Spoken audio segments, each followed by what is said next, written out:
হৃদয়ে আল্লাহকে নেন।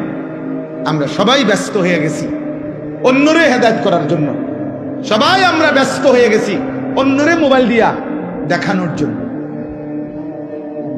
মনে হয় যেন উনি, আমি তো হুজুর আল্লাহর রহমতে আমরাকে দোয়ায় জুনায়েদ বাগদাদি হয়েই গেছি, এখন আমি চেষ্টা করতে আছি অন্য মানুষের আব্দুল কাদের জিলানী বানাইতে।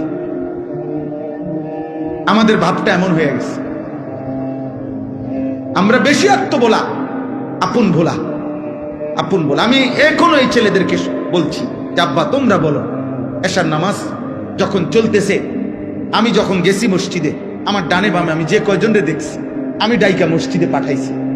আমি তো তোমরা আয়োজক, তোমরা তোমাদের এই ছেলেগুলোরে ডাকছিলেন এশার নামাজের জন্য, মাগরিবের নামাজের জন্য ডাকছিলেন, ফজরের নামাজের জন্য ডাকছিলেন কোনোদিন?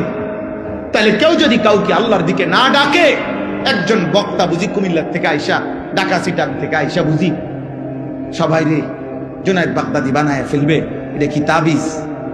এটা কি ফু? হ্যাঁ, যে আমি আপনার ঘরে ফু দিয়ে দিলাম, আপনারা এখন একটা ফু দেব, আপনারা দেখবেন সাথে সাথে আপনারা সবাই হয়ে গেছেন বাইজিদ বুস্তামিয়ার জুনায়েদ বাগদাদি। এটা এমন? এটা কি ম্যাজিক? এটা সার্কাস? এখানে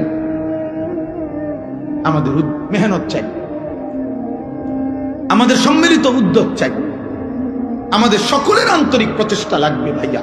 আলহামদুলিল্লাহ, এটা এখন সুখের খবর, সফলতা, সুখবর এটা যে সারা বাংলাদেশে এখন পিচ্ছি পিচ্ছি ছেলেরা, সারা বাংলাদেশে আলহামদুলিল্লাহ। এটা বৃষ্টি আসার আগে ঠান্ডা বাতাস বয়, এটা নিয়ম। বৃষ্টির আগের বাতাস সবাই টের পায়, বুঝে। বৃষ্টির আগের বাতাসটাই ভিন্ন রকম হয়, বাতাসটা এত ঠান্ডা যে বাতাসিটা গায়ে লাগলেই মানুষ বুঝে বৃষ্টি আসতেছে। ঠিক তেমনি ভাবে সারা বাংলাদেশে তো আমরা আলহামদুলিল্লাহ দৌড়াই। আমরা দেখি এখন ক্লাস 6-এ পড়ে, 7-এ পড়ে, 8-এ পড়ে, এমন ছোট ছোট বাচ্চারাও আল্লাহর কোরআনের মাহফিল, দ্বীনি মাহফিল, এরকম নওজোয়ানরা, ছোট ছোট কিশোর বাচ্চারা মাহফিলের আয়োজন, দ্বীনি মজমার আয়োজন করতেছে। ইনশাআল্লাহ এটা বোঝা যায় যে ঠান্ডা বাতাস বইতেছে, আগামী দিনে ইসলামের পতাকা পৃথিবীময় উড়বে ইনশাআল্লাহ। সমাজ উল্লেখযোগ্য পরিবর্তন হবে।